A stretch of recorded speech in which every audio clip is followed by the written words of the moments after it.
Why you look at me? I don't know. And clap. Okay, that was the how manyth clap that you've not seen. Welcome to episode how many? 6. 6 of Parenting Without a License. Today, orange juice.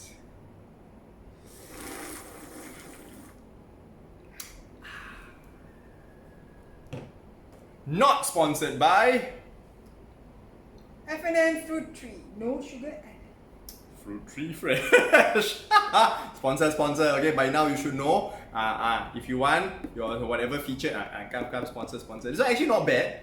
We do like this simply because it supposedly has 0% sugar and 0 sugar added, but it does have sugar, of course. It is orange juice, but it's pretty good. I'm gonna say. We mix it in with fizzy water. Soda water. We have a Soda Stream. Maybe next time we can ask Soda Stream for sponsors. Soda Stream, if you're watching, sponsor.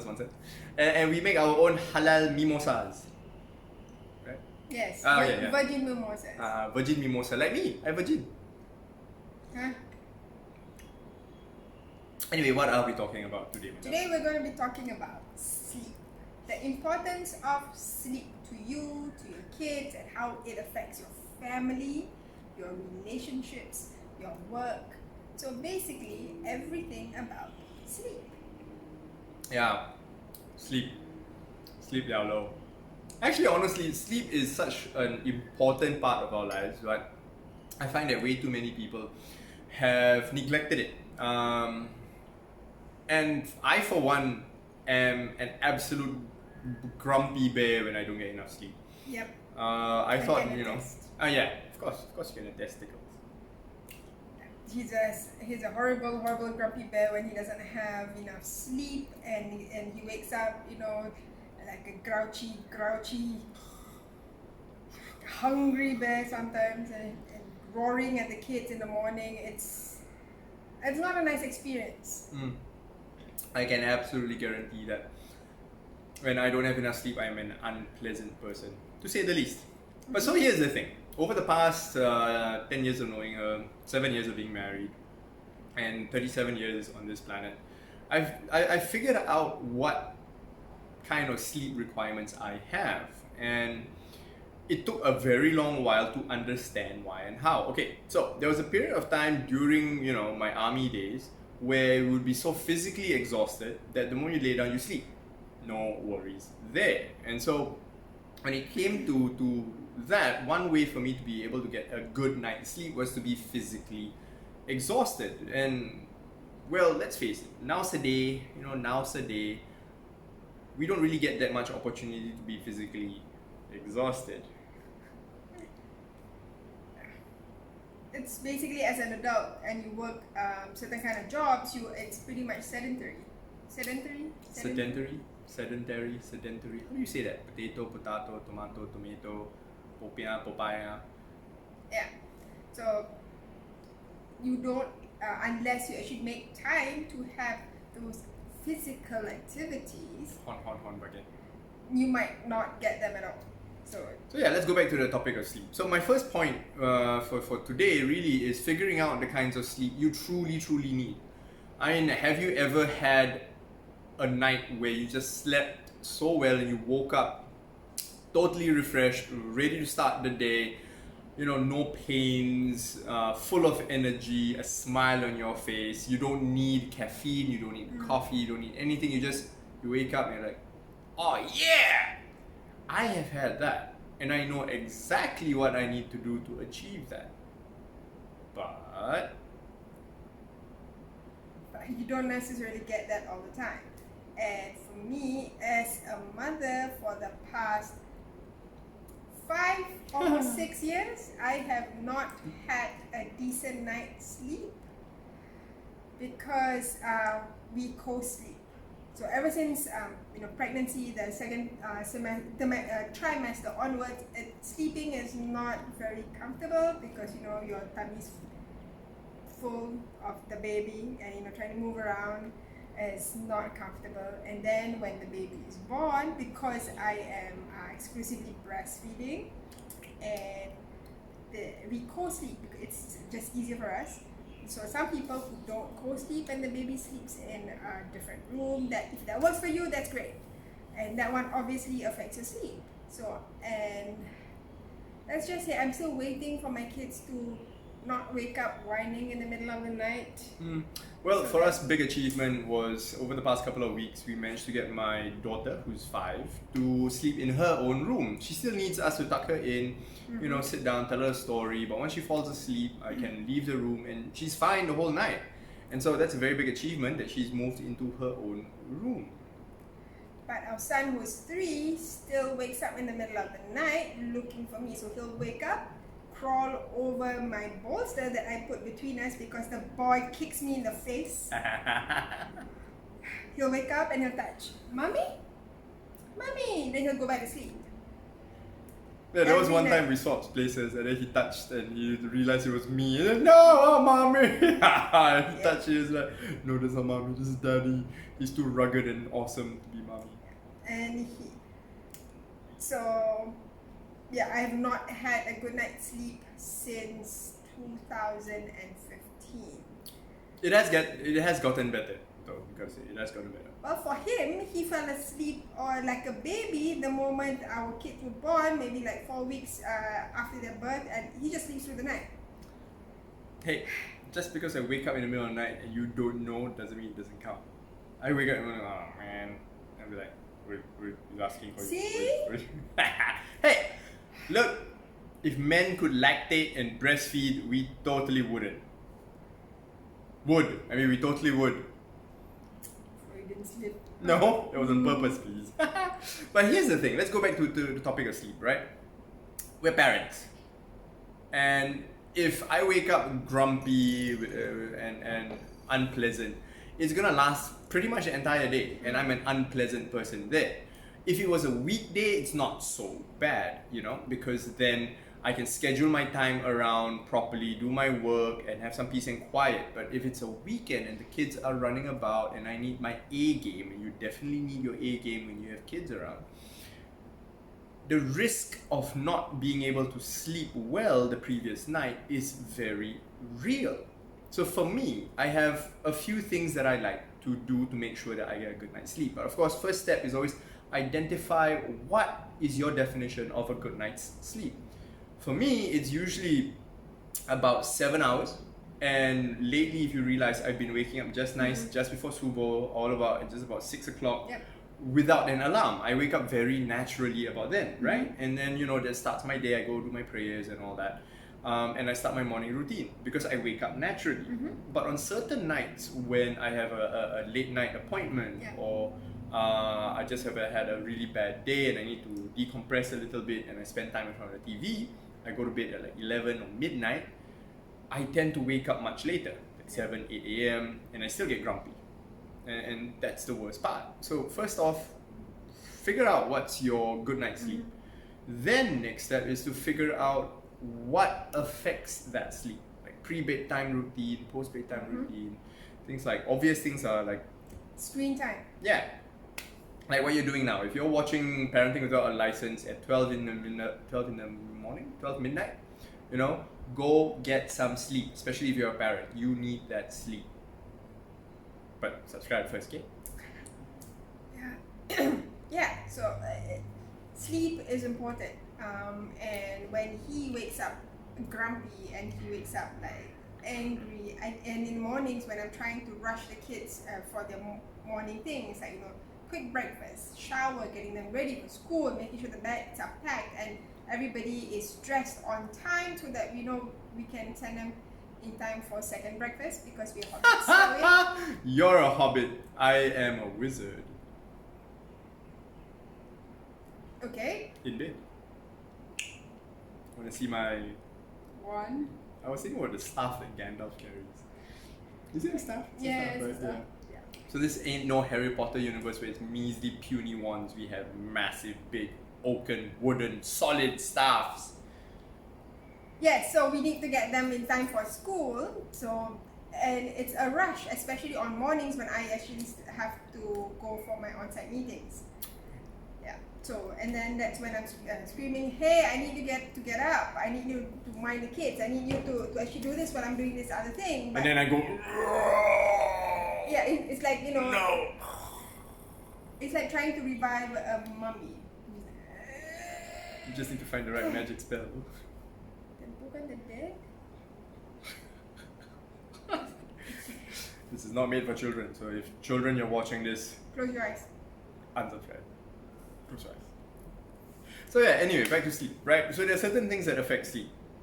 Namely, the easiest one I can think of is caffeine. Caffeine, right? She likes her tea and coffee. I like my teas and coffee as well. I go a step further. We like Coke, you know. Yes. And Very much. that's the thing. There's so many sources of caffeine out there. Chocolate. Yeah, exactly. Chocolate that we tend to overlook. Chocolate, coffee, tea, energy drinks. Duh. What else are there?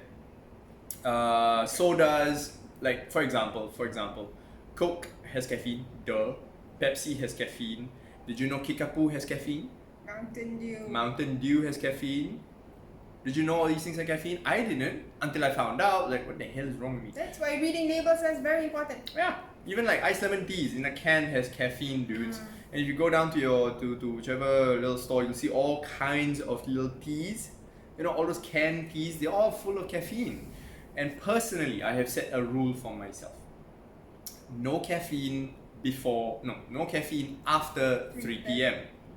3 p.m. Even decaf coffees and decaf teas still have a minute amount of caffeine that can affect you, because I've had decaf tea at 6:30 and I did not sleep until midnight. Yeah, of course, it also depends on the person. Some Yes. people have different sensitivities.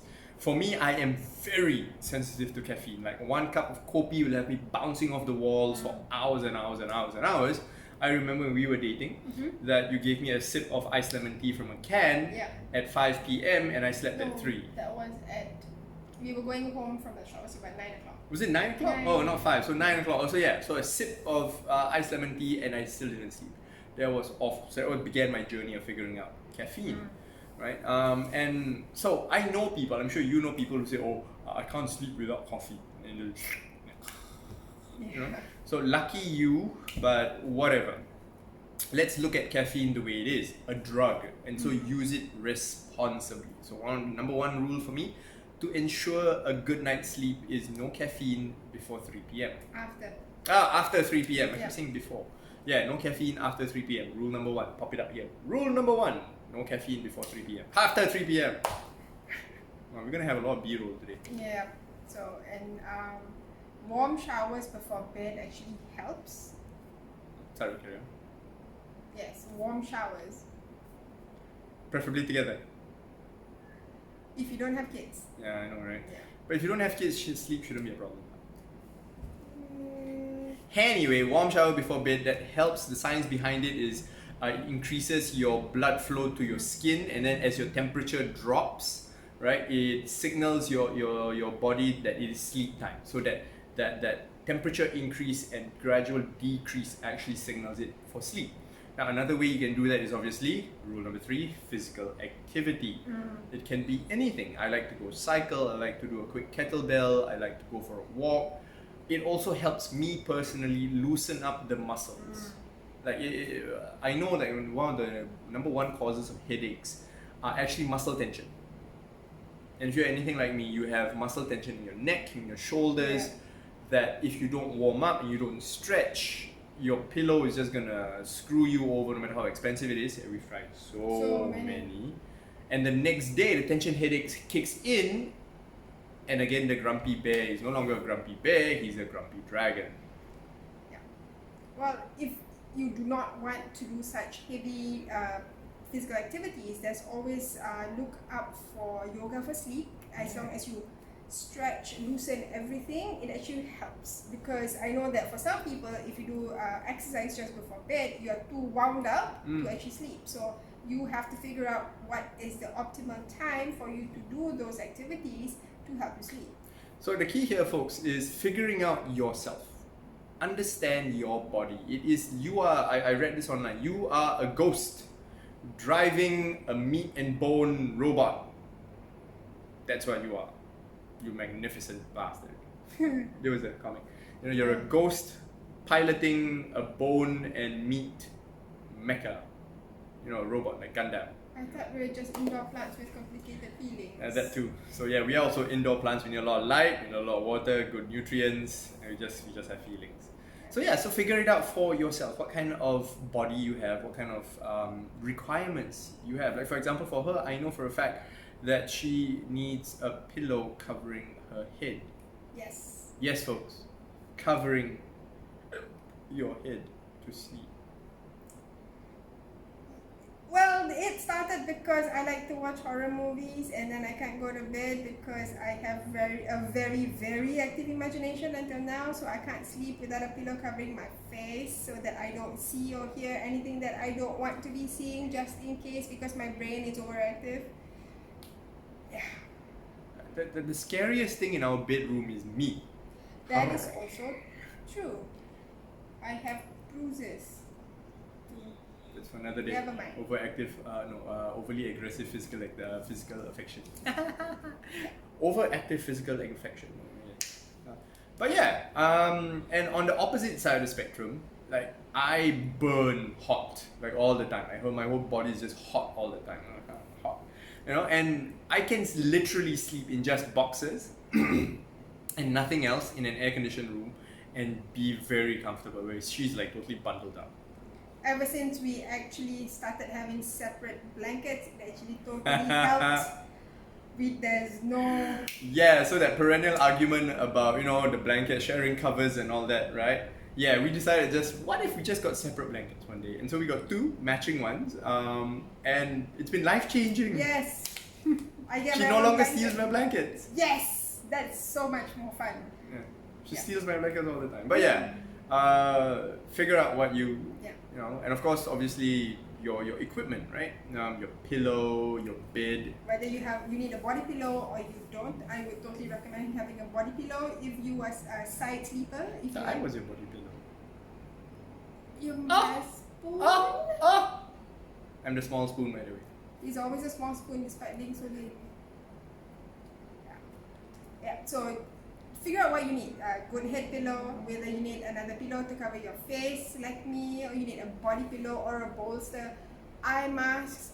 We actually even have earbuds that actually I have it. What are they called again? Zenbuds. So they actually play whatever music or white sound. noise. I use pink noise. Pink noise, white noise, whatever. Yeah, whatever noise. So apparently these are earbuds that play a certain sound and they block external sounds as well, so it's nice and quiet. Yeah, she likes it. It helps her. It doesn't really block out the mommy in the middle of the night, though, unfortunately. So yeah, ultimately, right? In terms of sleep, you have to control your environment. So your bed, your pillows, and of course we installed blackout curtains, and blackout curtains are life-changing. Seriously, blackout curtains are life-changing. They still let in a little bit of light around the edges. You need to really do like, you know, those casement types and all that, but just regular blackout curtains, just get some from IKEA. $99 for a pair. That's ours is from 7 years ago and still was fine. Yeah, they last forever and they're nice and dark, and so I can't sleep unless it's total darkness. The kids too, actually. Yeah, and so it helps. Dark, cool, and quiet. That's where you need to sleep. And remember, we also made our own yellow night light because yellow light actually helps you to calm down. So we actually have a strip of LED light across the shelf above our headboard that we turn on so that, you know, you can actually find the bed without. So here's a quick hack, dad hack. You know a pool noodle? You know those long pool tubes, foam tubes used in swimming pools? Some of them have a hole in the middle. So I got about a meter long LED strip. Okay, I just bought one and I just slotted it in and just put it on top there. And it's obviously yellow, and so it produces yellow light. So the worst is, of course, they talk about blue light. So on the note of blue light, you want to reduce your screen time. Yeah. So when your phone, you can actually turn it on to a certain time where you actually have that yellow comfort. light. Yeah. Doesn't I'm not work. sure it works. Personally, it doesn't work for me. Like my eyes feel so tired in the morning, like they're strained, especially if I use my phone before bed. So I institute a rule, which I am trying to keep. Sometimes I fail, sometimes I succeed. No blue light, no computer screens, no phone screens, at least an hour before Yeah. bed. But sometimes you just fail because Yeah. life. And these are just tips for us. As for the kids, when Arya was was born, like usually by the time that it was nighttime. So when the sun went down, the house went dark so that she could actually not be overstimulated, because like remember one of your friends was saying that Fluorescent light. Yeah, so they went to the mall and then the baby was just hyperactive afterwards. So apparently fluorescent light produces wavelengths of light, certain wavelengths of light which stimulate the brain. So especially when it comes to young children and infants and babies, obviously they can't handle this. And so one of my old friends said, avoid going to shopping malls in the evening with your kids, because the lights will just stimulate their brains and they can't sleep. So then the next problem becomes, what about fluorescent lights or LED lights at home? And so we've instated a practice that says, okay, if the kid's bedtime is say 10 p.m. or 9:30 p.m., half an hour minimum to an hour before everybody changes to jammies, let's go in, turn on the yellow light, let's read, tell stories, listen to audiobooks. I think in our earlier episode we talked about audiobooks, maybe? We have not yet. We have not? Okay, so there'll be another episode where audiobooks, right? Audiobooks and just books in general that we read. Yeah, and the kids wind down and they go down very easy. And they don't have nightmares, they don't have, what do you call it? Nigao, is it? Yeah, night terrors, but I'm not sure whether that's the right term at this Yeah, the age. Angmo term. Yeah. So yeah, To sleep. sleep is very important. And they also have a cup of warm milk before bed. I'm not sure whether it actually helps them to sleep, but it does keep Adam more satisfied. So for those of you who have boys, tell us in the comments. Let us know what is it like having boys. Like, I've spoken to some people. They say, "Oh, boys, they'll just eat you out of your own house," And the kid eats a lot more than the older sister. Much more. He's like a goldfish. Actually, he won't stop. I remember that one time he was so full, he just lay down on the floor and just threw up everything. They came back 15 minutes later hungry. Yeah. But anyway, sleep, right? Hey, going back to sleep. Sleep's so important. Kids, adults, kids for their mental development and physical development, of course. Adults, not just for maintenance, but I think it helps us maintain our youthful glow.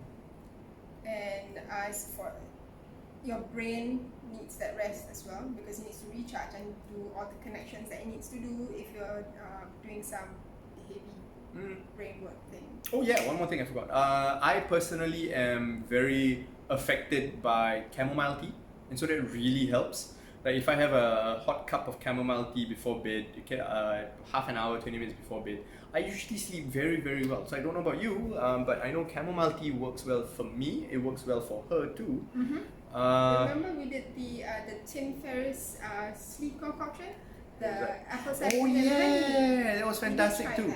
That is also fantastic. So we saw this from Tim Ferriss. I don't know where he read it from.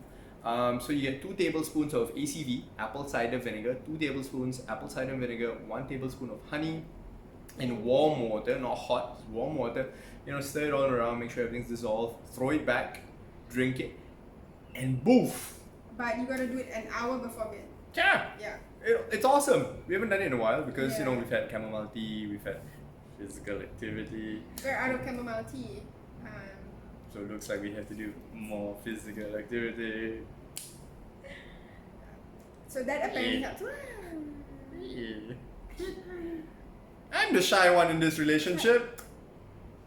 Does he look shy? He's like No, he looks like he does not look shy at all. Of all the many people I know, I'm the shyest person I know. I don't know that many people.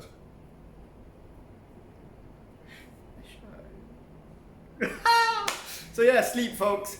Get it. Make sure you get enough of it. Make sure you optimize your sleep, because frankly, if you wake up like a grumpy bear like me, your entire day is shot, gone from the get-go. Yeah. If you're a parent and you have trouble, or like if you have secrets on how you actually get your kids to sleep without using chloroform or whatever, we would like to know, because sometimes Baby, come smell this. trying to get the kids to sleep, especially now with them sleeping in 2 different rooms, it's So yeah, Like that's a two-parent challenge job. for us Yeah. because I'm so tired that I accompany Arya in her room, and sometimes I fall asleep in there with her, and I wake up. What the hell, and then my sleep is spoiled because it's not a comfortable bed for me. It's too soft for me. It's just nice for her. The environment is a bit off. She doesn't have blackout curtains. We're gonna go get blackout curtains for her. What if I end up sleeping in her room all the time? No. Of course Yeah, not. then we actually have to move.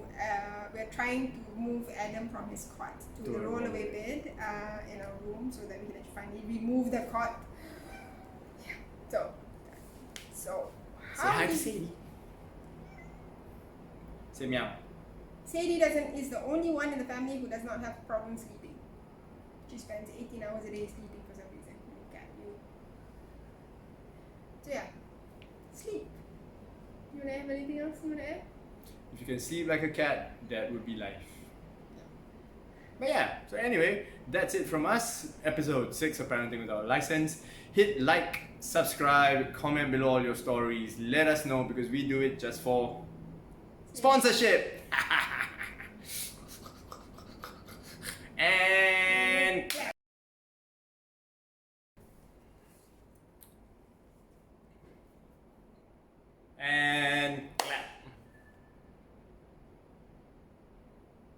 And clap. Welcome to Kambing. again. And clap. And welcome to TikTok. I cannot. Get ready and